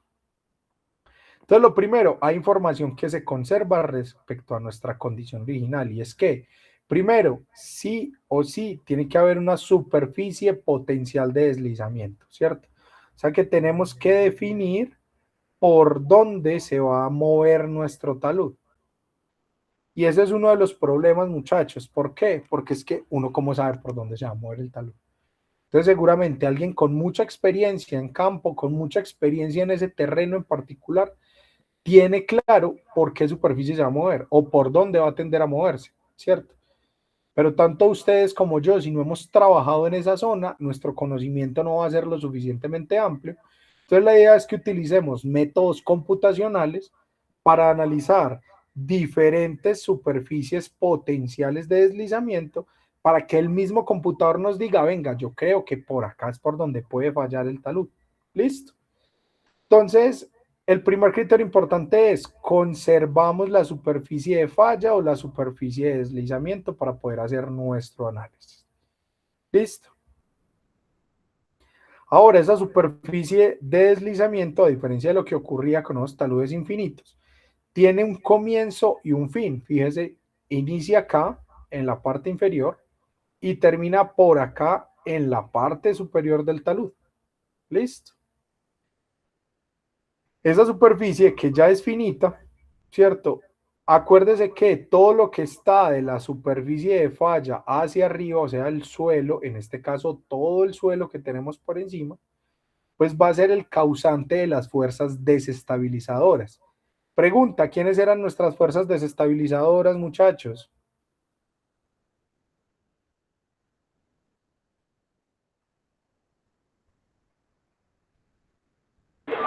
Entonces no sería la cohesión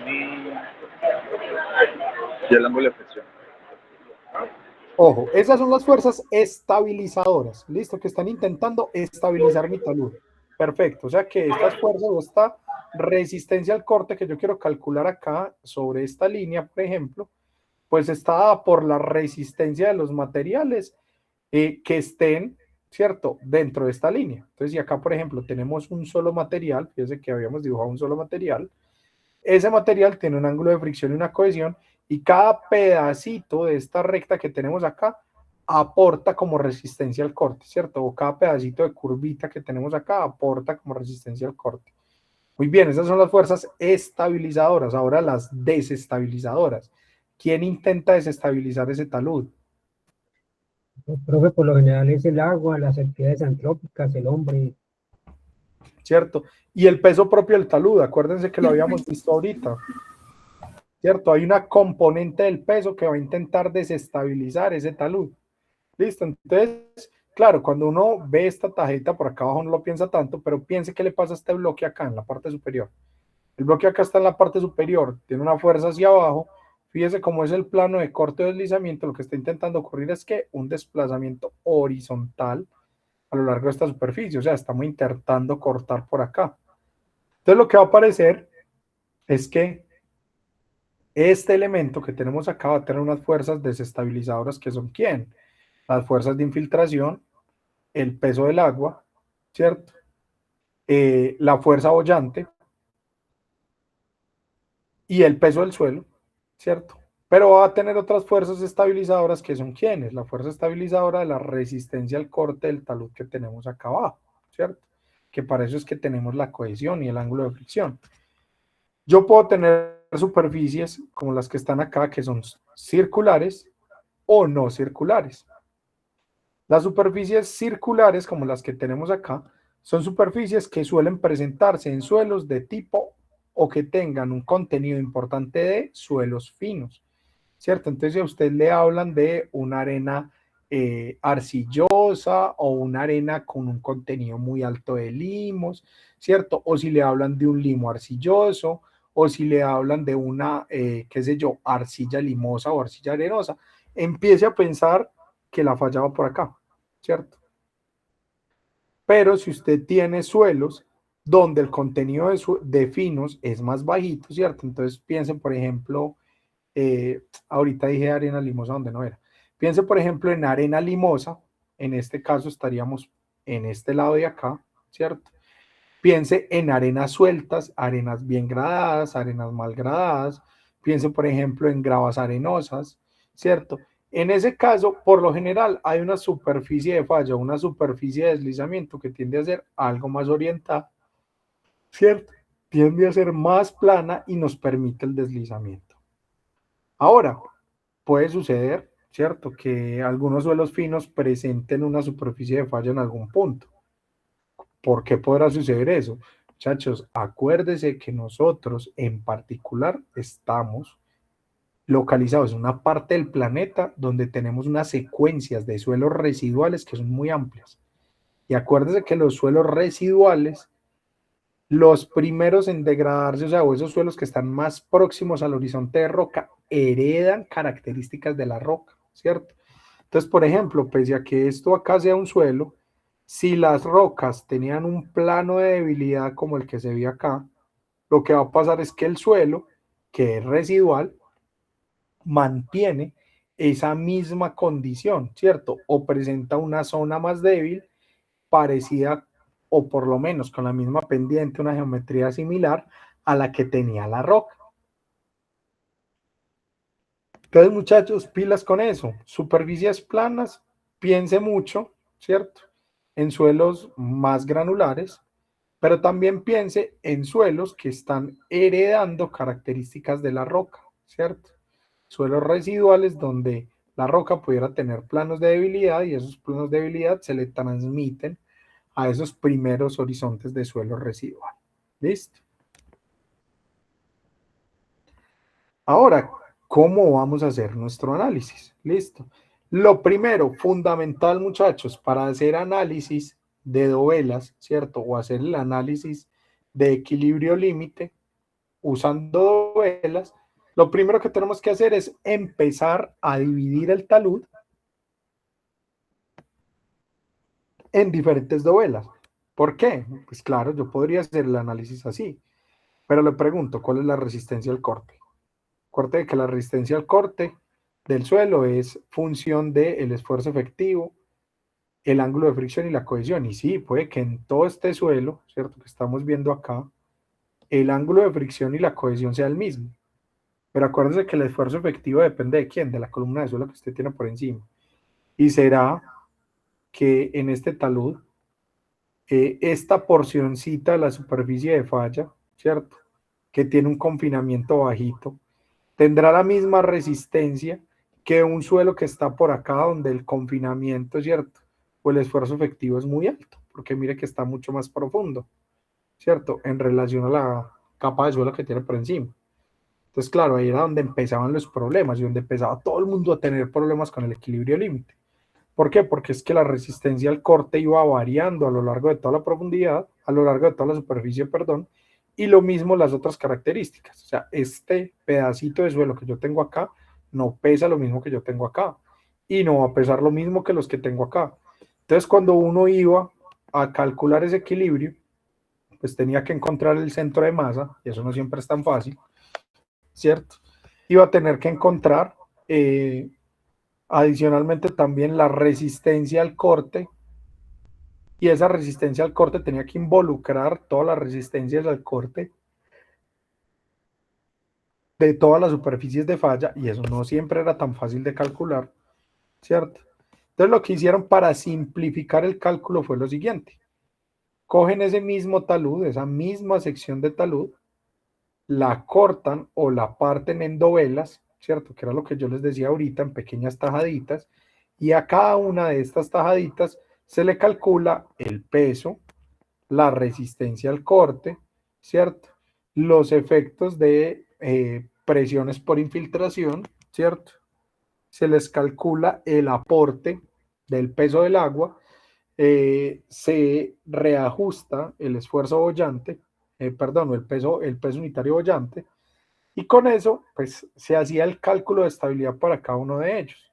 Ahora, las fuerzas que usted tiene acá podrían o no transmitirse al siguiente bloque, ¿cierto? Ya eso va a depender del método en específico, pero piense que usted puede calcular el equilibrio en este momento para cada uno de estos pedacitos. ¿Listo?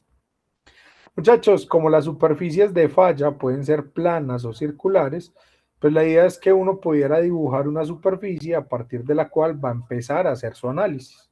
¿Listo? Para superficies de falla circular la cosa se facilita un montón. ¿Por qué? Porque uno no dibuja la superficie, sino que como todo esto, pues son superficies circulares, ¿qué necesito yo para dibujar un círculo? Un centro y un radio. Entonces, superficies de fallas circulares, pues si usted coge, le determina o le construye una malla de nodos que pueden ser el centro de las circunferencias. Y adicional le dice, vea, para cada uno de esos centros de las circunferencias, el radio va a variar entre, qué sé yo, no sé, 1 metro y 10 metros, cualquiera que sea el valor, ¿cierto? Lo que va a ocurrir es que el computador podrá calcular la estabilidad para esta primera superficie, pero cuando se mueva al siguiente nodo, con otro radio distinto, va a poder dibujar otra y calcular la siguiente. Eso hace que el proceso sea mucho más rápido, ¿cierto? Eso hace que, apoyados en la computación, el método de equilibrio límite, que parecía tan precario, pues nos va a permitir, digamos, preestimar la estabilidad en muchas otras zonas del talud y no amarrarnos solamente a una única superficie de falla. ¿Qué es importante, muchachos? Piensen que acá el equilibrio de fuerzas en cada una de estas dovelas va a depender de quién, del peso de la dovela, ¿cierto? Del agua de infiltración, del nivel freático, va a depender de un montón de valores. Entonces, ahí es donde uno, ¿cierto? Al involucrar tantas fuerzas, ¿cierto? Y al involucrar esas dificultades en el cálculo, pues acude a los computadores, ¿cierto? Y ojo, importante, para que el computador tenga que solucionar, para que el computador pueda solucionar el problema, ¿qué es lo que tiene que hacer uno? ¿Cierto? Generar o presentar modelos de sistemas que sean, ojo, no pueden ser hiperestáticos, tienen que ser isostáticos para que pueda solucionar. Entonces, para que él pueda solucionar, uno va a tener que asumir algunas condiciones, ¿cierto? Que pueden ser en el borde o que pueden ser dentro de las dovelas para verificar la estabilidad.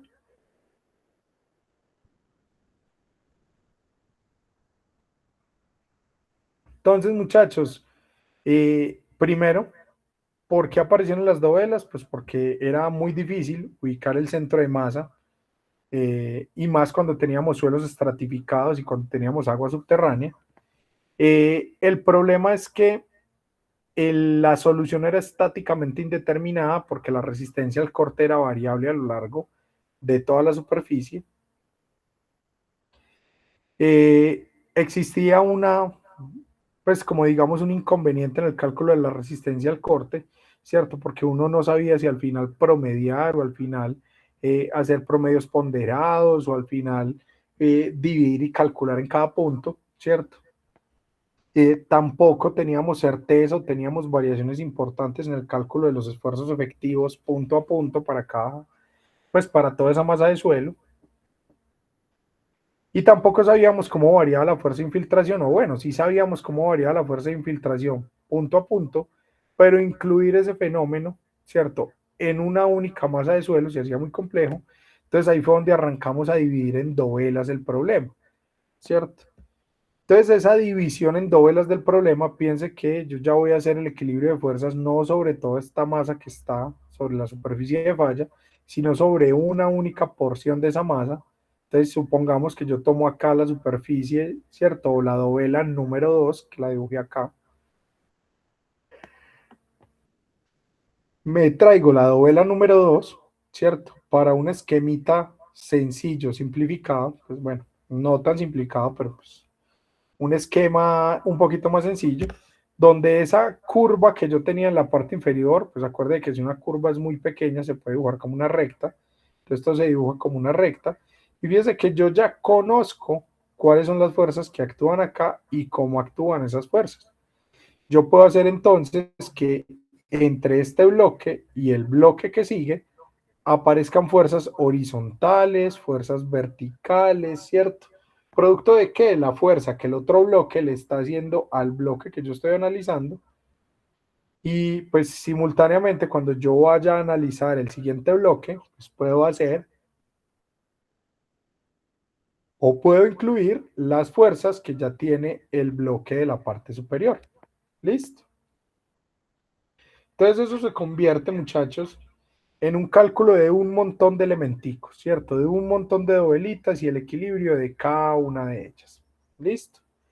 Ese equilibrio de dovelas que yo ya tengo ahí, pues me va a permitir analizar la estabilidad. Ahora, ¿cuáles son las fuerzas que aparecerían en el diagrama de cada dovela? Deberían de aparecer, primero, el peso total de la sección. ¿Listo? Segundo, las fuerzas laterales entre la cara de las dovelas, o sea, las fuerzas laterales que le están haciendo las otras dovelas a esa dovela que tengo ahí. Debería aparecer también la fuerza de infiltración, debería aparecer la fuerza normal o la resultante para que no haya un desplazamiento, ¿cierto? En esta dirección o perpendicular a esa superficie. Debería de aparecer la resistencia al corte del suelo, debería de aparecer la fuerza cortante entre las caras. Piense que la cortante no es esta fuerza lateral, sino una fuerza de fricción entre esta dovela y la dovela que sigue. Y debería de aparecer, obviamente, las fuerzas por la presión de poros en esa cara. Ahora, ¿dónde se localizarían esas fuerzas?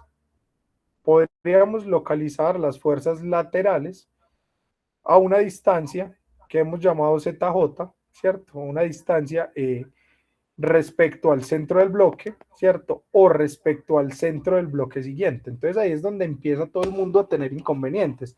¿Por qué? Porque hay quienes decían que esas fuerzas van más arriba, hay quienes dicen que esas fuerzas son paralelas, hay quienes dicen que esas fuerzas no son paralelas.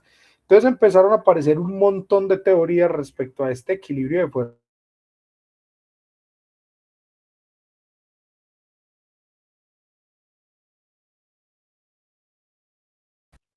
Profe, se le fue la voz.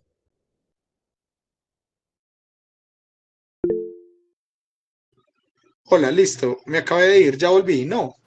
Sí, profe, sí.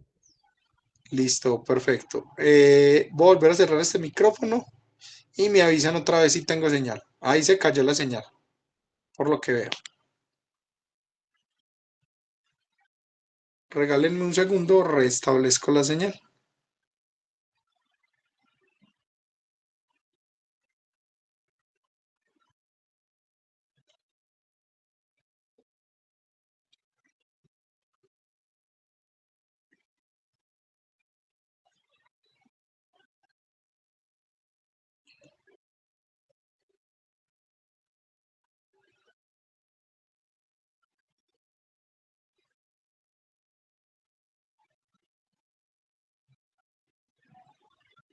Listo, muchachos, espérense que ya me estoy volviendo a conectar a la red.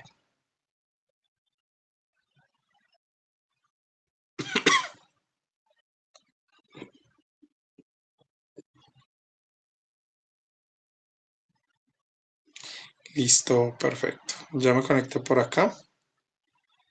Ya les voy a volver a transmitir la pantalla.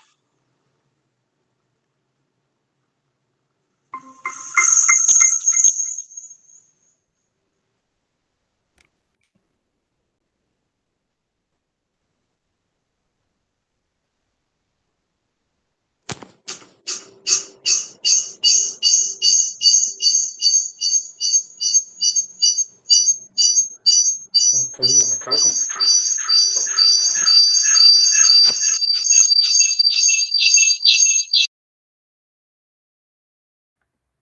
Ahora sí, muchachos, ¿ya me están viendo? Todavía no. No, profe. Listo, ahora que igual ya íbamos a acabar la clase de hoy, pero para que terminemos la idea y no nos quede incompleta. Listo. Ya sé. Perfecto. Listo. Tenemos entonces que hay unas fuerzas que deberían de aparecer, que son los pesos, las fuerzas laterales, ¿cierto? Las fuerzas de infiltración del agua, la fuerza normal que evita que ese bloquecito que tenemos ahí se hunda o se caiga verticalmente, ¿cierto?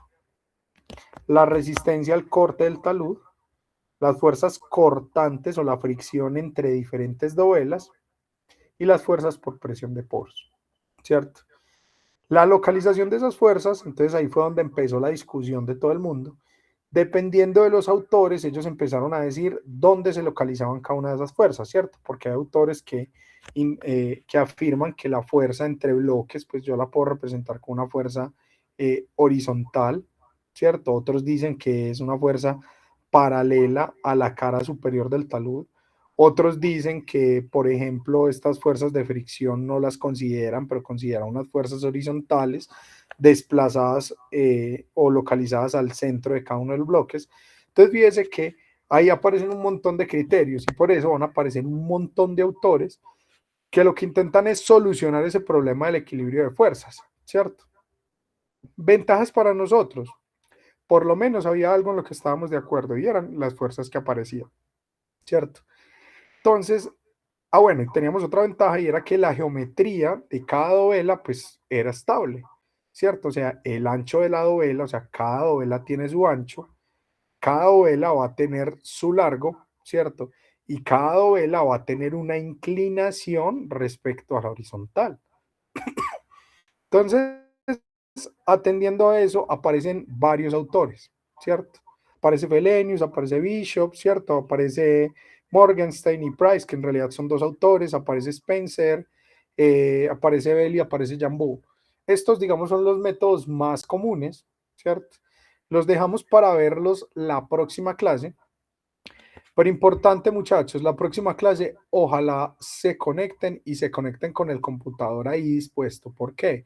Porque la idea es que la próxima clase hablamos de estos métodos, les explico cómo descargamos el software, ¿cierto? Les explico cómo montamos los modelos al software para poder hacer análisis con las diferentes metodologías y les muestro o les explico de una vez cuál es el siguiente análisis que van a tener que hacer. ¿Listo? Porque la idea es que usando el software puedan ustedes valorar la estabilidad de un talud que yo les voy a entregar. Hasta ahí vamos claros, muchachos. Sí, profe. Listo. Sí, profe. Con respecto a el AutoCAD 3D, ya alguno de los compañeros ya lo descargó. A mí no me permite descargar. Listo. Es más, ojo con eso, porque no es solo el AutoCAD 3D, en realidad podría ser el Civil 3D. Listo. Importante, igual, pues por ahí en internet hay muchos otros métodos para sacar secciones transversales. Hay métodos utilizando QGIS, que creo que algunos de ustedes usan QGIS, ¿cierto? Hay métodos en línea para hacerlo. Entonces creo que quienes lo puedan descargar sería un éxito, pues, y les va a ayudar un montón, porque como ese es el método que yo uso, pues no va a haber problema. Pero quienes quieran utilizar QGIS o cualquiera de los otros, no hay ningún inconveniente. Listo. Es más, se los digo, es incluso posible hacerlo a mano. Lo que pasa es que hacerlo a mano le toma a uno un buen tiempo.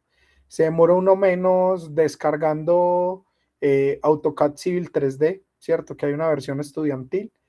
Y con esa versión estudiantil y con lo que uno ve por ahí en los videitos de YouTube, es muy fácil sacar a la sección transversal, que es básicamente esta seccioncita que estamos viendo acá. O sea, lo que nosotros necesitamos es poder hacer este corte o esta sección sobre el talud, que ya eso es lo que se le entrega al software geotécnico, ¿cierto? El software de estabilidad de taludes, y con la información de los parámetros del suelo y el perfil estratigráfico, uno analiza la estabilidad. ¿Listo? Entonces, no se preocupen muchachos, la próxima clase hablamos de eso. ¿Listo? Pero ojalá quienes puedan descargar Civil 3D, va a ser una buena herramienta para el trabajito que van a hacer al final. ¿Listo? Pues que van a hacer ahorita y que seguramente en el final vamos a tener que volver a ajustar. Bien, hasta ahí muchachos. Sí, profe. Listo. Muchachos, feliz tarde para todos. Váyanse corriendo para sus otras clases. Yo sé que a muchos les toca. Nos vemos la próxima semana y ya saben, bien animados la próxima semana porque, digamos, ya no es tan riguroso teóricamente y ya está muy enfocado lo que uno va a hacer afuera, en la práctica. ¿Listo? Profe, me regala 5 minuticos después de la clase, por favor. Hágale, claro que sí. Listo.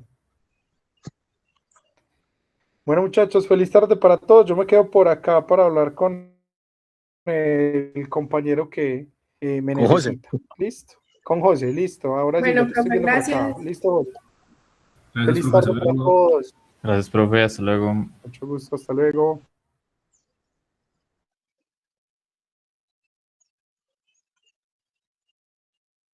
Profe, buenas tardes. Hola José, ¿cómo Profe, estás? Espérate que por pues, acá se profe, nos bien. quedó Sara. Espérate para que le digamos a Sara. Sara, ya puedes salir tranquilita, ¿listo?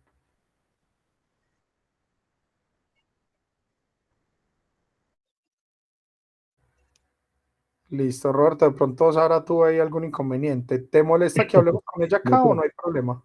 no hay problema, profe, no hay problema. Ah, listo. Hágale, Profe, José. venga, lo que pasa es que Cuéntame. yo tuve un problema porque estaba trabajando cerca de Puerto Gaitán. Entonces, estas Ajá. 2 semanas, después de Semana Santa, yo no pude asistirle a clase, o sea, yo no presenté el parcial.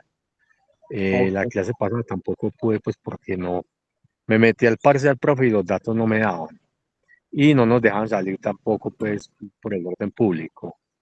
En este momento estoy, pues, en el oriente, me mandaron por acá cerca de La Ceja y todo eso.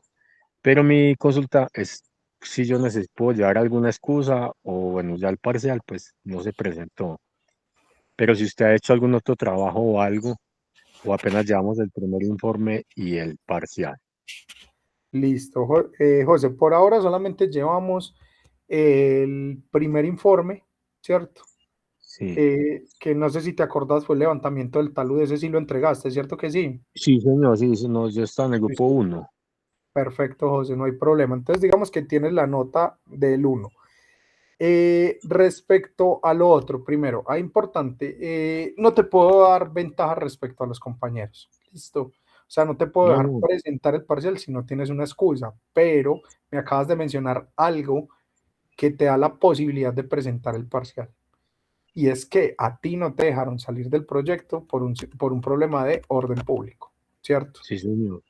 Entonces, presentame una excusa, o sea, presentame alguna, pues digamos, algún documento que avale que tenías un problema de orden público, que por eso no pudiste salir y que por eso allá no había internet o no había buen internet y no pudiste presentar el parcial, ¿cierto? Yo me pego de eso y con eso te dejo presentar el parcial, ¿cierto? ¿Por qué? Bueno, Porque es que profe, eso ya no es una situación injusta, o sea, básicamente estuviste en un problema de orden público, no pudiste salir, no pudiste presentar el parcial y pues supongamos que bueno, fuera un parcial físico en la universidad, si vos me presentás esa excusa, ahí no hay quien diga que te tenía que hacer el parcial, ¿cierto? Eso es un caso de fuerza mayor. sí, Entonces, en señor. ese caso sí podrías hacerlo. Entonces, ya sabes cuál es la tareita, José. Profe, venga, yo tengo una duda ahí con respecto a eso. Yo le presento eso, le digo pues a la gente con la que yo soy un trabajador independiente, pero Ajá, los ingenieros con los que estoy trabajando allá, pues ellos pueden avalar eso. O perfecto. me tocaría como hablar con las autoridades de allá que me den un papel que certifique eso, ¿qué?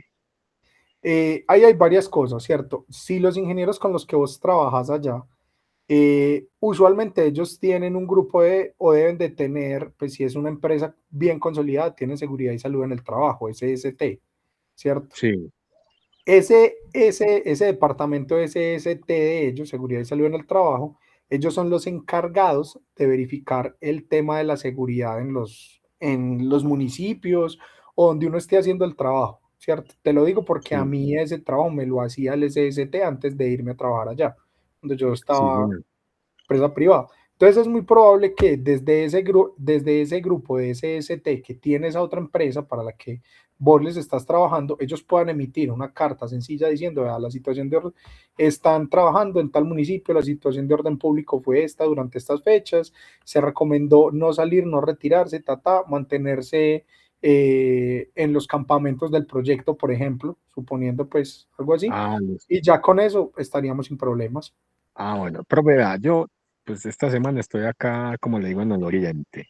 Yo Ajá, sacaría eso entre viernes y sábado. listo. Yo se lo envío al correo. Sí, me lo envías al correo, eso es, y de una vez, haga todo lo posible para hacerlo entre viernes y sábado, para yo la próxima semana, puede ser lunes o martes, le habilito el parcial virtual para que lo presente. ¿Listo, José? Ah, bueno, profe, y otra pregunta. ¿Usted me podría decir qué día de los dos? Porque es que yo, a mí literal me tienen viajando mucho. Entonces Mm, yo no me mantengo en Medellín, es para saber qué día tengo que decirles a ellos que me debo quedar en Medellín. listo. Vos sabes que el parcial es virtual, o sea que pues desde el oriente antioqueño lo podrías presentar sin problema porque por lo general allá hay buena Ah, señal.